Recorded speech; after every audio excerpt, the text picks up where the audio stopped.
tumakbo ako ulit dito. Nakapasa tayo. Then, ang unang gagawin is magpo-provide sila ng data privacy agreement. So guys, ayan. Ayan yung mismong area ng pila. Perfect na option to. So, nakakakaba talaga. Kaya, ang nangyari ay...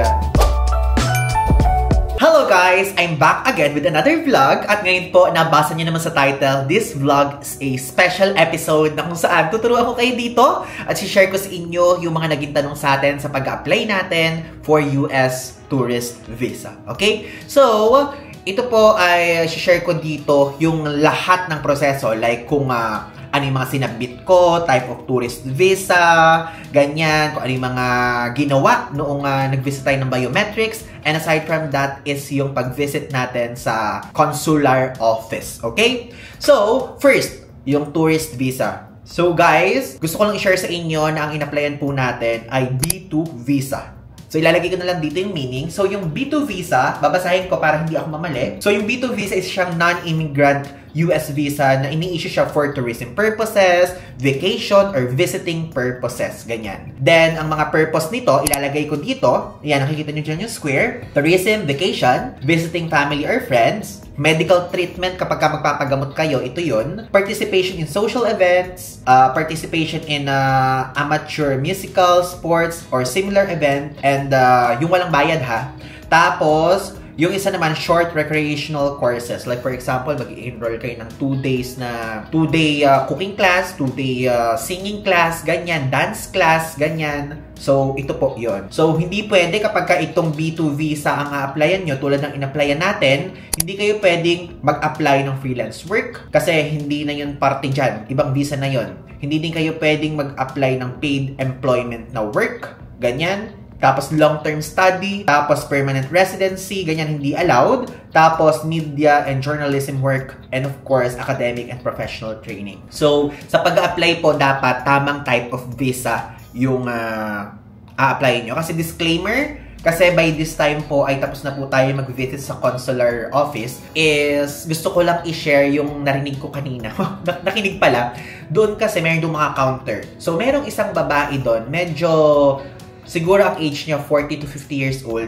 Nag-a-apply siya, pero ibang type of visa ang ina-apply niya. So, ang nangyari is, binigyan na sa kanya yung passport niya, tapos, pinaalis na siya. Like, in a good way namang umalis si ate. Pero yun ang sinasabi ko sa inyo, sayang yung pag-a-apply kapag hindi right type of visa ang inyo pong pipiliin. Okay? Next, validity nitong B2 visa is up to 10 years. So, 10 years ang validity nito. And actually, depende naman yan sa nationality. Yun yung base sa na-research ko sa US Embassy. So, sa atin po, ay sa Pilipinas, up to 10 years. So, each stay, typically, mga limited to 6 months yan, ganyan. Or makikita nyo naman yun sa mismong resulta nyo.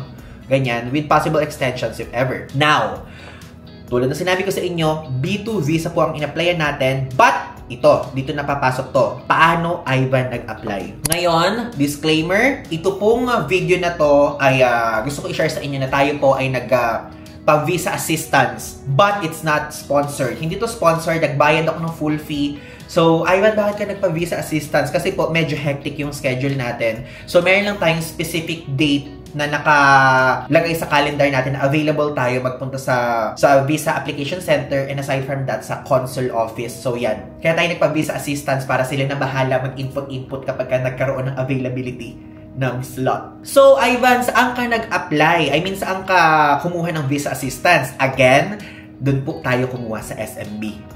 Hindi to sponsored, okay? So, yung visa assistance is, kapag titignan yung website, ilalagay ko din sa ibaba yung website, ay yung US visa assistance nila, 93% approval rating. So, hindi din siya 100% sure. Kasi depende yan sa inyo, sa pagsagot nyo, ganyan, sa mga ilalagay nyo sa application form nyo.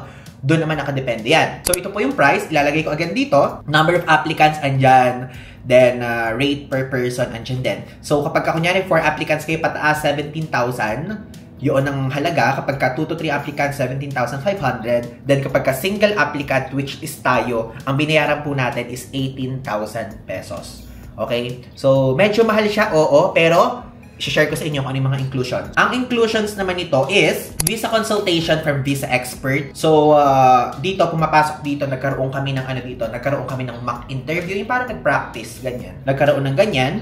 Then, biometric and interview scheduling. So, yun nga ang mahalaga para sa akin kasi lagi tayong nasa biyahe. So, may time na nagkakaroon ng availability para mabook na nila agad. So, yun. Kaya ako nagpa-visa assistance para kapag may available ng ganung date, is yun, makuha na nila. So, yun nga, nakuha nila. Tapos, nakalagay din dito yung hotel reservation as supporting document if applicable. Sa atin, meron din nun. Meron sila sa ating ipinrovide na hotel, which is a case natin ay hotel siya sa New York, yun yung naka-provide. So, sila na bahala dyan. Then, practice interview with our visa expert. Ito yung mock interview pala na sinasabi ko sa inyo. Then, personalized script for 90% success on interview. And, yun, nakalagay doon yung mga possible na tanong, which is so far is natanong din naman talaga yung iba doon. Okay? Pero yung iba doon ay depende kung ano isasagot mo. So, nagkadugtong-dugtong depende sa sagot ko yung mga tanong ni Consul. Okay? So, next is success tips and do's and don'ts. Kasama na din doon. Bibigyan nila kayo ng ganyan. So, kayo na lang magbasa. And last but not the least, kasama din po doon yung visa fee. Okay? Doon sa 18,000 na binayaran po natin, ay kasama na rin doon yung visa fee na $185 or mapatak na 11,470 pesos. So, mahal talaga. So, basically, 18,000 minus 11,470. Yun yung parang visa assistance fee, lahat yon included na doon. Ultimo yung mga taong nag-interview sa atin, nag-interview, nag-assist lahat. So, 18,000, kasama na lahat doon. Wala na kayong babayarang extra pa. No hidden charges, kumbaga. So, Ivan, kapag ka mag-a-apply kayo kay SMB, kapag ka mag-a-apply ka kay SMB, saan ka mag-a-apply?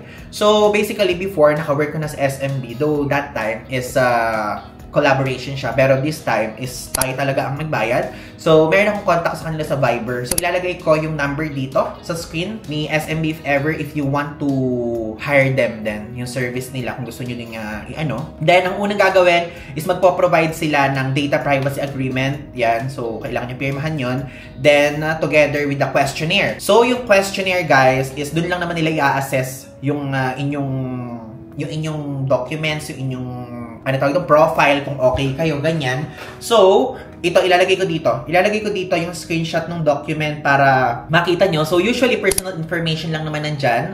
Surname, given name, ganyan lang yung kailangan. Tapos, kung divorced ba kayo or separated. Tapos, yung mode of return ng passport, kung gusto nyo pick up sa VAC or Visa Application Center or i-deliver sa inyo, address nyo, ganyan. Tapos, nakalagay din dito kung saan in-issue yung passport nyo. Tapos, yung mga social media links nyo, ilalagay nyo dyan. Then, andyan din yung purpose of your trip to US. Siyempre, ilalagay nyo dyan ng holiday leisure. Tapos, sa baba niyan is ilalagay dyan kung meron ba kayong kasama kapag magta-travel kayo. Basta basic questions lang na masasagutan nyo. Then, after that, sila na bahala. Then, sa bandang baba is nakalagay dyan family information. So, father's information, mother's information, ganon. Tapos, after nun is yung current work and education. Nakalagay din dyan. Tapos, is yung previous employment kung meron. And travel history kung meron. Okay? So, yan po. Papakita ko naman dito, i-post nyo na lang para meron kayong magamit as a guide. So, si SMB po yung nag-provide nyan. Then, after nun, kapag na-submit ko na yung US visa questionnaire na yan, is ipaprocess na nila. So, aayusin nila sa mismong portal ni US, ganyan.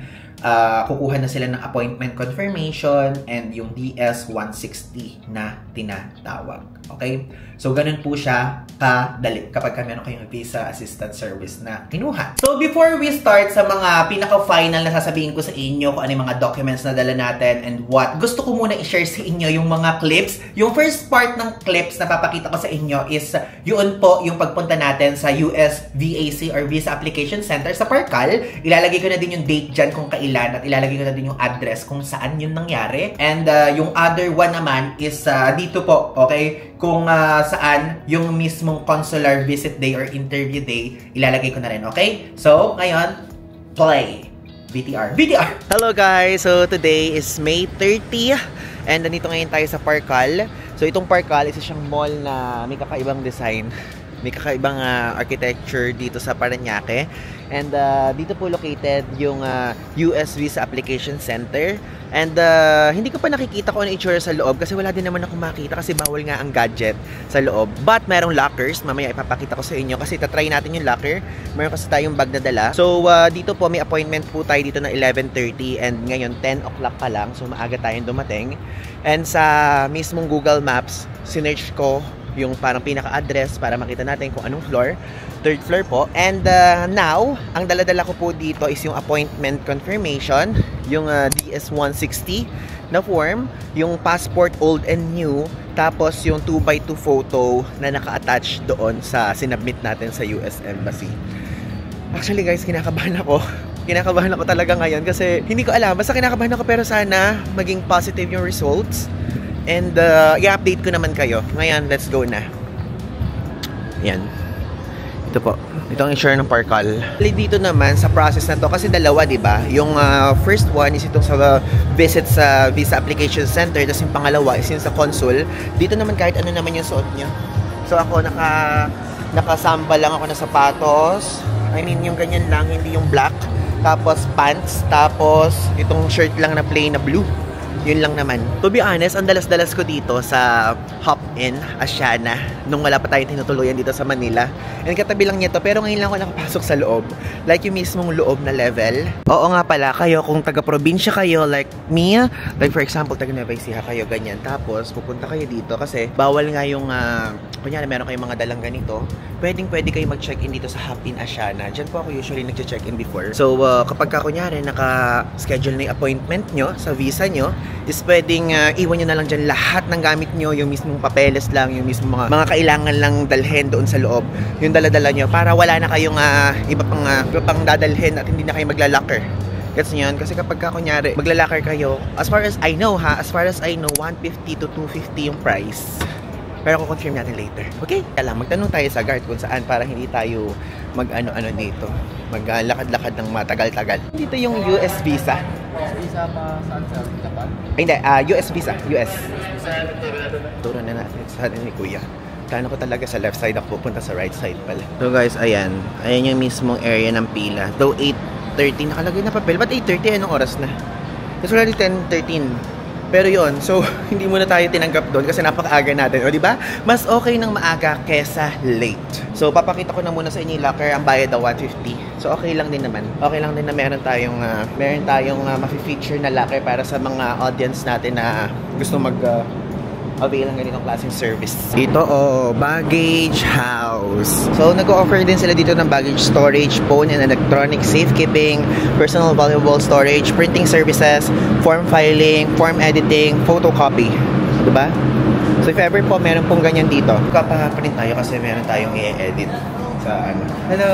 Ito guys yung prices dito. So magkapa-baggage storage tayo mamaya. Then magkapa-print tayo. So printing services nila, standard document printing is 50 pesos per page to.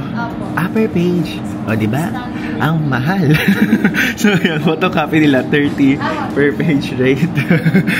Ayan guys, natawa sila ate. Ayan guys, tika nyo, ang dami-daming locker dito na available. So hindi kayo maubusan dyan, may maliit. Kuya, yung ganitong kaliit, same price lang din? Yes, for mobiles and wallets. Okay, paano kapag ako may ganito? Doon ako sa malaki. Dito sa laki. 150 pa rin. Okay guys, so tapos na tayo at napakainit po dito kasi hindi nyo pwedeng dalhin yung parang Jisoo Life nyo tapos pa iiwan sa inyo yung watch, gadgets, bag, ganyan. So mismong envelope lang na ganito. Tapos di ba nga nagpalagak nga tayo dito ng yung mga gamit natin for 150 pesos. Then kapag makapaprint kayo dito 50 pesos per page, ganyan. And napakabilis lang. Like nakapasok tayo dun sa loob 10:54 AM tapos nakalabas tayo ng 11:19 AM. So it took us 25 minutes lang sa biometrics, sa confirmation, sa verification, ganyan. Lahat, okay? Sa picture, sa kamay-kamay, so which is biometrics nga. So 25 minutes lang. And ang advice ko sa inyo, if ever po kung meron kayong appointment time, kunyari 11:30, Ako nakapasok na ako ng 10:54. Ganon.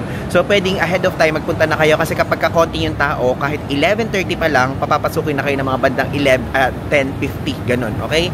So, again, kung 10:30 or kung ano pa mang oras nyo, pumunta na kayo kahit 1 hour before. Baka kasi mamaya papasukin na kayo para mas maaga kayong makatapos. Okay? So, yun lang. Update ko na lang kayo ulit kapag doon na tayo sa consul visit and interview. Kakatakot. But let's do this. Kaya natin to. Hello guys. Today is June 1 and andito ngayon tayo sa Red Planet Hotel at ito po yung hotel na malapit sa US Embassy and itutour ko na muna kayo dito at mamaya explain ko sa inyo kung bakit tayo nag-check-in aside from malapit siya. So ito yung tour ng hotel. Kung taga-probinsya kayo or kung solo kayo mag-a-apply, perfect na option to. Okay, super budget hotel niya. Ayan yung itsura ng Red Planet Hotel. Then may restaurant dito. Ang pangalan ay Manileño Sizzling House. Okay, kung nagugutom kayo, pwede kayo dyan. Then yung US Embassy guys, dediretsohin yan. Tapos kakaliwa. Then meron daw footbridge doon. Pero bukas ko pa siya titignan. Tapos i-explain ko na lang sa inyo later sa dulong part ng video na to. O ayan, umakyat na tayo. Papakita ko muna sa inyo yung lobby. So alam nyo, one of the best decisions na ginawa natin to sa proseso na pag-apply natin. So punta tayo sa second floor. Kasi second floor guys, yung hotel lobby, hindi siya dun sa pinakababa. Tulad ng mga ibang mga hotel. Ito yung itsura ng lobby. Ayan siya. Then meron din pa free water. Oh, free water for your tumbler. So magdala kayo if ever kung gusto nyo. May hot at merong cold. May pa-toilet din dyan. Tapos ito, meron silang pa ganyan. Oh, meron pa mga pasulat-sulat dito. Oh. May upuan dyan. Dito din. Ang long ng lobby guys. Like literally. Introducing our newest city room. Pero sa iba ata yan. Actually, second time ko na sa Red Planet. Parang yung unang Red Planet ko. Pero hindi ko siya na-vlog dito sa YouTube. Pero sa ano siya? Makati Avenue? If I'm not mistaken, yun nga. Or kung mali ako, ilalagay ko dito sa screen yung tamang branch. Dito tayo. Bablog ko lang po. Ayan. Dito, meron ditong area kung saan pwede kayong bumili ng cup noodles, coffee, tapos mga shampoo. Tapos may kit, oh. Including, kasama na dito yung sleepers, toothbrush, and toothpaste. 45 pesos. Ayan. Ayan, itutour ko na kayo sa ating room. And may key card po, okay? So, kailangan itap dito hanggang mag-green. Ayan. Yellow-green. So, sa 10th floor tayo. Ayan. Ayan. 1006. That's our room. Then, oo, bago nga pala tayo pumasok, papakita ko sa inyo. Ito po, super the best talaga tong option. Dahil kita din yung view dyan ng mismong dagat. Tapos, ayun po, yung US Embassy. Nakikita nyo ba? Ayun. Ay, nakikita ba? Ayun, ayun yung US Embassy. So, yung footbridge daw ay nandito. Hindi ko pa nakikita, pero andyan lang naman yan. Lalakarin lang. So, ito lang yung building. Then, ayun lang yung pupuntahan natin. Pero, tour ko na kayo sa super simple nating room. Yan. Yan. So, unang bungad sa ating kwarto, ayan yung toilet. Super simple lang. It's giving, alam niyo yung Go Hotels, Hop In, Red Planet, ganyan nga. Ganun lang kasi atake ng mismong room na to. Super budget hotel lang. Bali dito, meron ditong sink. Tapos may pa-soap dyan. Pero syempre, magbaon pa rin kayo ng mga sabon nyo, shampoo nyo, ganyan, para hiyang kayo. Tapos, ito po yung pinaka-toilet. May bidet. Then, ito yung pinaka-shower area. Yan. Then, ayan, may full-length mirror dito. Full-length mirror. Then, may pa-blower. May pa-working area here. Tapos, ito, may ganyan. Ininom ko yan. Then, ito yung bed. Super simple lang, guys. Quick room tour lang. Kasi para naman talaga sa US Embassy vlog to. Ganyan po. Ito, may pa-TV dyan, may sabitan dito. Malamig yung aircon ha, like literally. Tapos, ito yung itsura ng view natin eh. I don't know kung anong building yung mga yan. Pero, ayun na. Tingnan nyo, kitang-kita doon ang body of water. Diba? So, ito pong hotel room na to, dito sa Red Planet Manila Bay, ay nabook lang po natin sa halagang 2,100 pesos. Lahat na po yan. Kasama na yung tax. And super okay. If ever kung gusto nyo i-book, yung link ilalagay ko sa ibaba. And again, may code ako kung gusto nyo maka-discount. I-explain ko ngayon sa inyo kung bakit ako nag-book ng hotel. Yun, best option talaga to. So, dala-dala ko na lahat dito. Documents and all gadgets, diba? So, hindi na natin kinakailangan pang pumara ng taxi para umuwi doon sa kung kung saan man tayo nakatira. At kapag ka po taga-probinsya kayo, ito po yung maisasuggest ko sa inyo. I highly recommend na ganito ang gawin nyo. Okay guys, time check. It's already 7:40 AM and 8:30 yung ating interview. So less than an hour na lang. So pupunta na tayo dyan. And gusto ko lang ipakita sa inyo, ito po ang suot ko. So polo shirt lang, black na pants, tapos yung shoes ko na New Balance, yan lang. Kasi madami din ako mga nababasa na basta wag naman daw masyadong formal yung isusuot. So ito, parang feeling ko neat naman ako tignan dito. Basta neat and presentable tignan. Ganon.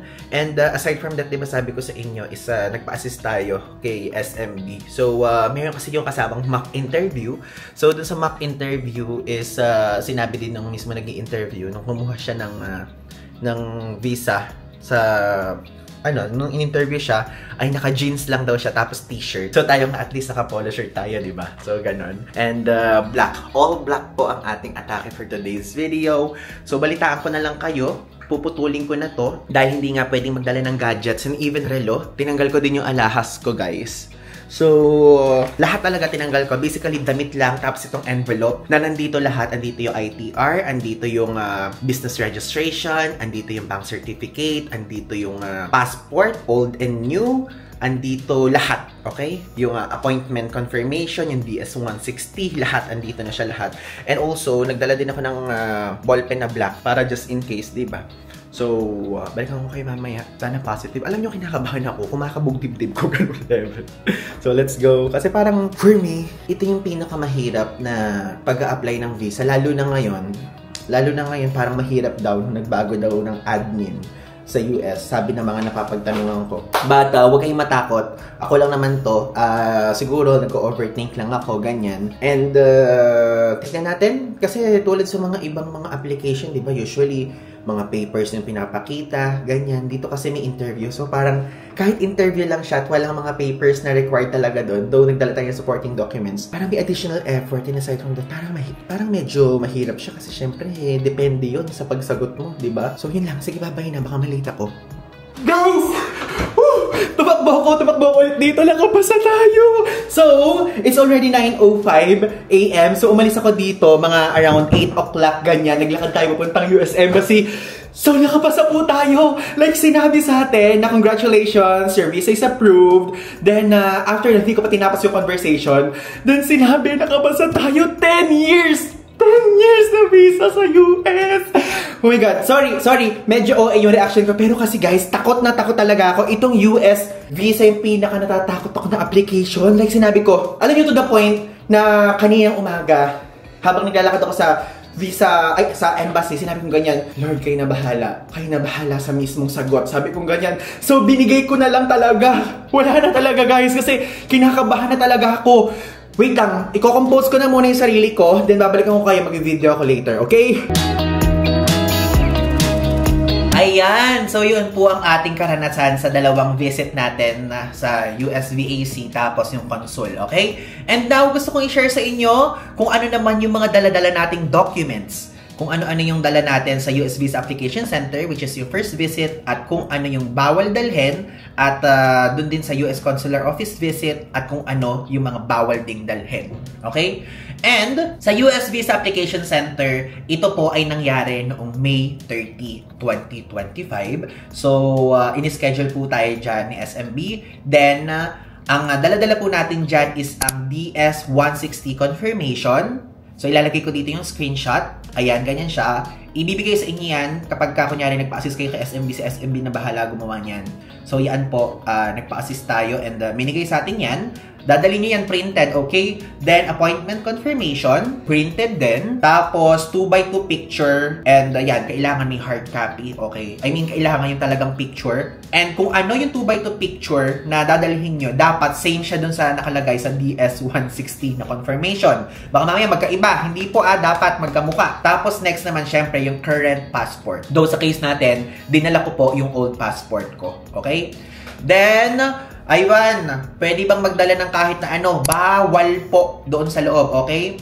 Pwede naman magdala ng mga hindi gadgets. Basta kailangan walang on and off. Kasi ako, since andun tayo sa Parkal, meron naman dong baggage storage area. So, 150 pesos yung bayad. Panoorin nyo lang sa previous clip kung paano nangyari. So, hindi ko to nailagay nung una. Then, sinabi, sir, bawal po yung Apple Watch. So, inilagay ko din to. So, basically, ganyan po tayo. Talagang wala din tayong alahas na suot. Wala talaga. Ganyan tayo lang. Katawan lang natin yung dala natin, damit at sapatos at yung mga papeles. Ganun po ang nangyari. So, any gadgets, bawal. Basta may on and off. Bawal yung earpods, bawal yung lighter din, mga ganyan, bawal. Hindi gadget yun, pero nakita ko lang kasi bawal yung lighter, bawal yung flammable things, bawal yung headset na ganyan, bawal yung ano yun? Yung yung earphone, ganyan, bawal yung mga yan, okay?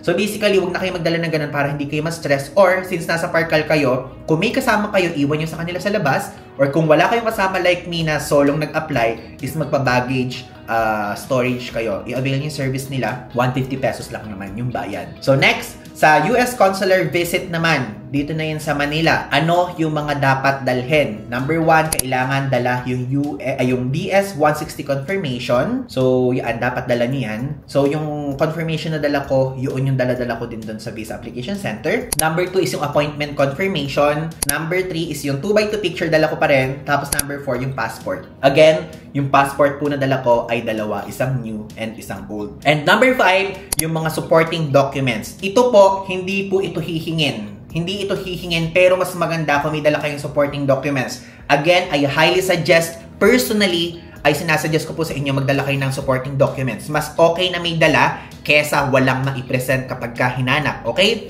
So, Ivan, ano yung mga dinala mo? Dinala ko po yung BIR Form 1701. Dinala ko din po yung BIR Form 2303. Dinala ko din yung bank certificate. Dinala ko din yung bank statement. Tapos, yung hard copy ng mga valid visa na nakaprint sa A4. So, dinala ko yan.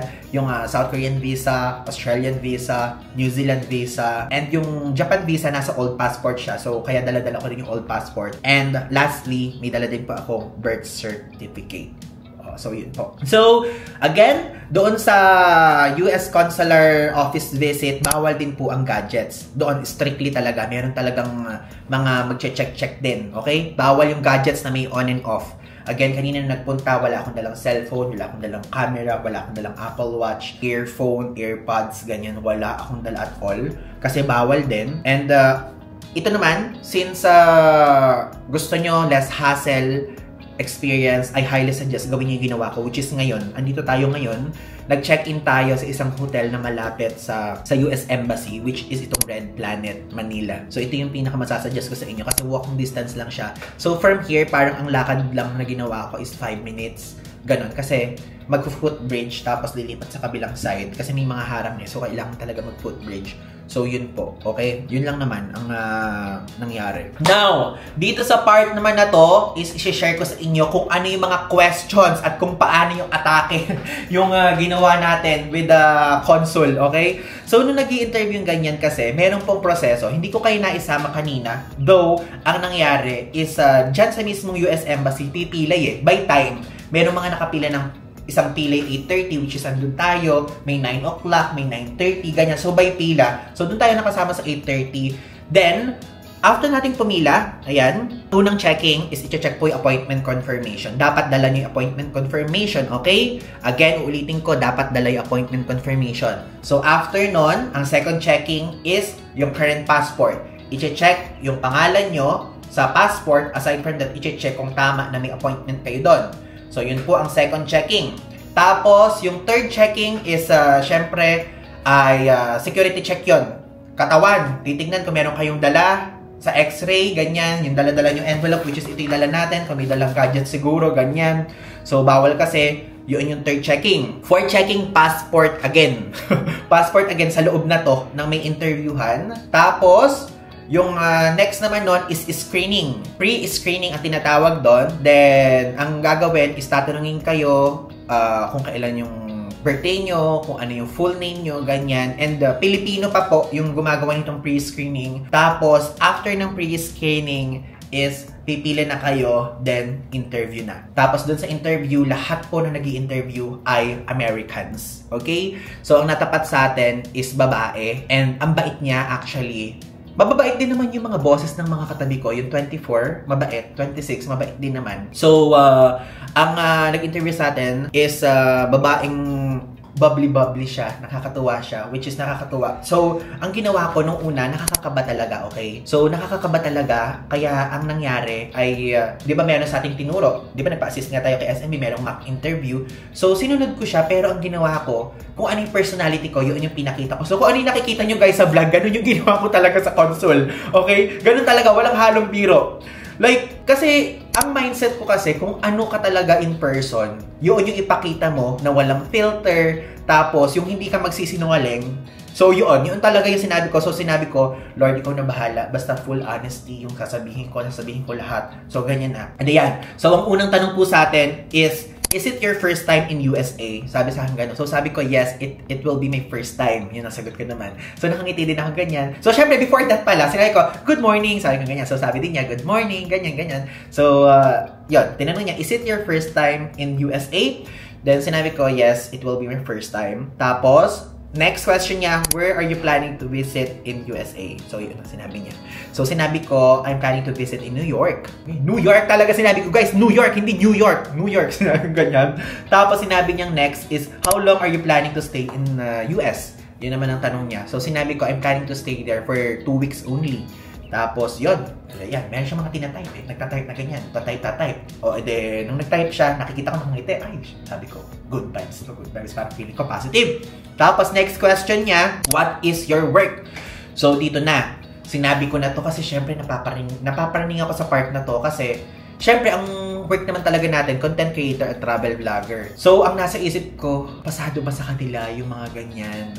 And kasi baka mamaya hindi pala ganyan pagka-freelancer, baka hindi makapasa. Kasi bawal nga, di ba yung freelance thing na gagawin doon. Pero tayo naman kasi, andito naman ang base natin sa Pilipinas. So sinabi kong ganyan, I'm a content creator. I'm creating informative travel vlogs. Sinabi kong ganyan. So, ayan, hindi na ganyan siya. Pero nakangiti pa rin siya. So sabi ko, oy, positive ang nangyari. Then, after niyang ginagawa yon, ang next niya guys na tinanong is, what are your platforms? So, ang sinabi ko, I'm posting vlogs on YouTube, TikTok, Instagram, and Facebook. Which is yun naman talaga yung ginagawa natin. So, yan. Type na naman siya. So, tinatype niya. Nire-record niya yung mga sinasabi natin. Tapos, after nun, how much is your salary? How much is your salary? So, inisip ko, okay, kailangan natin sabihin yung salary natin. So, ang ginawa ko, syempre, sinabi ko yung salary. So, sinabi ko, ganito, sinabi ko ito. Ito ang pinaka-sinabi ko, I'm earning an average of monthly. Yun ang sinabi ko. Okay, sinabi ko yung price. Sinabi ko yung price kung magkano yung kinikita natin na totoo. Yun naman talaga. Yun naman talaga ang ating kinikita. So, okay na. Ganyan na naman siya. Tapos, after nun, sinabi niya, which platform you earns more? So, yun sinabi niya. So, sinabi ko, I'm earning more on TikTok. Which is, yun naman talaga guys, usually. So, sinabi ko, I'm earning more on TikTok. Sinabi ko ganyan, paano daw tayo binabayaran ni TikTok? Yun yung kasunod na tanong niya doon sa sinagot ko. So, sinabi ko, through brand deals, sinabi ko ganyan. And also, I'm earning on YouTube. Then, sinabi ko din, through AdSense naman. Which is, totoo naman guys, through AdSense. Tapos, ayan, ganyan na naman siya. Then, ang pinaka-final question na tinanong sa atin is, how many countries you visited so far?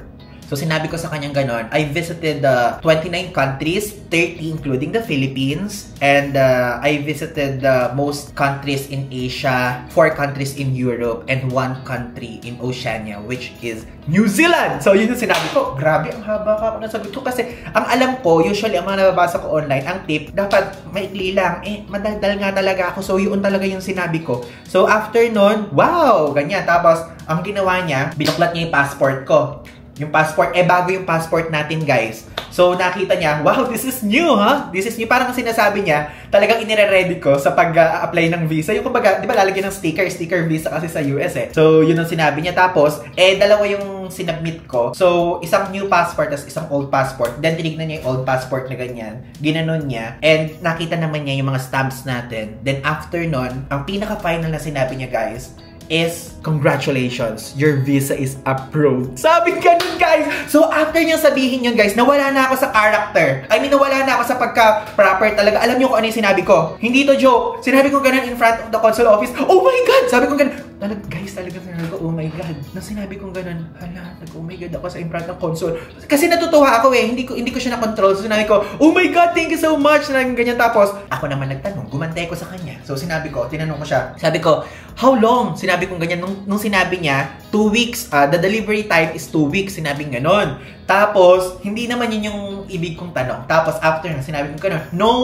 I'm asking how long is the validity. Tapos sinabi ganyan. Tapos thank you, sabi kong ganyan. Tapos sinabi niya, 10 years daw po ang validity ng US visa natin. So yun po. And I'm so happy kasi dun pa lang nalaman na po natin na na-issue tayo ng visa. Then kapag kasi ganon, sasabihin na talaga on the spot nung nag-i-interview sa inyo kung pasado kayo or hindi. Kapag kapasado kayo, kukunin na nila yung passport nyo and pipick upin nyo na lang siya doon sa visa application center or ipapadeliver sa inyo. Depende kung anong choice ang pipiliin nyo. Kasi again, pwedeng pick upin nyo yung passport nyo at pwede din namang ipadeliver nyo sa address nyo. Okay? So tayo ang pinili natin pick up para mas mabilis. Then, yun, nung sinabi niyang 10 years na ganyan. So, okay, nakampante na ako. Tapos, after few minutes, is nag-message na sa atin si SMB kasi sila naman yung nakatype sa mga account na ganyan. Ito po, sinend po ito ng SMB sa atin. Ipa-plug ko dito. Yung confirmation. So, yan. Finally, our visa is approved. Okay? So, binlog ko na siya ngayon na hindi ko pa hawak yung passport pero kasi 2 weeks ang sinabi na pagkuha. And hindi ko na din naman ipapakita yung mismong passport na yun kasi andun yung pinaka-details. But ito lang naman yung confirmation na pwede kong ipakita sa inyo. And sinabi naman ni ate kung ano yung validity. I mean, ni Miss Consul. Thank you so much kung ano yung validity ng ating visa. So, yun po. Gusto kong i-share sa inyo na tayo po ay na-issuehan ng 10 years na multiple entry visa sa US of A. Thank you. So yeah, thank you Lord talaga. Actually, ito talaga yung pinakakinakabahan talaga ako na visa application. Bakit? Kasi may interview. Yung iba kasi nagpapasa lang ng documents, ganyan. So walang interview. Pero ito kasi may interview. Kaya doon ako mas kinabahan. Okay? So now, before we end this, sasabihin ko naman yung experience ko. Okay? Hindi pa yung experience ko. Yun ay interview experience lang. Yung experience ko naman sa sa US Visa Application Center, which is yung Biometrics Day. So yung experience ko po sa Biometrics Day, ang init. Habang naghihintay doon, wala pong ventilador, walang aircon, ganyan. So, magdala po kayo ng pamaypay na papel, okay? Huwag yung mga G's to Life kasi hindi pwede yan. Kasi bawal ng gadget. So, yun. Tapos, napakadali lang naman ang proseso. 25 minutes lang naman nangyari. Lahat yon mabilis lang. And biometrics lang. Left, right, thumb, ganyan. Tapos, pipicturean kayo. Yun lang naman ang nangyari sa biometrics. Then, after naman nun is sa consular visit naman, mainit din po at nakabilad kayo kasi nakapila. Wala naman tayong dala-dalang mga GC Life, ganyan. So, ito yung pinapapaypay natin. Kung meron kayong kasama, pwede nyo silang makasama habang nasa pila. Pero pagpasok sa loob, kung sino lang yung mag-a-apply, sila lang yung mapapagbigyan. Okay? So, okay naman po experience natin both. Super smooth naman. And, yun. Super okay. And thank you, Lord, at na-issue tayo ng visa. Thank you, guys, for supporting me. At sa part na to, gusto kong sabihin sa inyo, ala pa po tayong nakabook na US trip, actually. Though, totoo yung sinasabi ko sa kanila na I'm planning to go there ng 2 weeks. Pero, kung meron kayong suggestions na gusto nyo puntahan natin na state, kung gusto nyo puntahan natin na lugar sa United States of America, please drop your recommendations sa ibaba. Kung gusto nyo akong magpunta sa New York, California, Hawaii, tapos kung gusto nyo akong magpunta sa Philadelphia, kung gusto nyo akong magpunta sa Alaska, ganyan, i-drop nyo lang yung mga recos nyo sa baba at babasahin ko yan. And wala pa naman sa plano natin magpunta ng Amerika from, ano ba ngayon? June. Wala pa tayong plano magpunta ng Amerika ng June to November, ganyan. So, madami pa tayong days para magplano. Okay? So, kayo na po bahala. I-drop nyo yung thoughts nyo dyan sa ibaba. Kung may tanong kayo, sasagutin ko kayo. Kung meron kayong suggestions, again, sa potential or sa upcoming trip natin sa USA, is ilagay nyo dyan. And finally, matutupad na po natin ang tinatawag ng karamihan na American Dream. American Dream! So, kakantahin na din natin doon yung kanta ni Taylor Swift ng Welcome to New York. Oh, dito. Wala pa tayo kumakanta dito. So, yun guys. Thank you guys so much for the support. And I'm so happy to share this sa inyo. Again, comment down your thoughts, suggestions, at kung may request kayo na puntahan natin sa Amerika, ilagay nyo dyan sa ibaba. Again, this is Ivan De Guzman. And congratulations sa atin at nakuha natin ng US visa. So, yun lang. Thanks!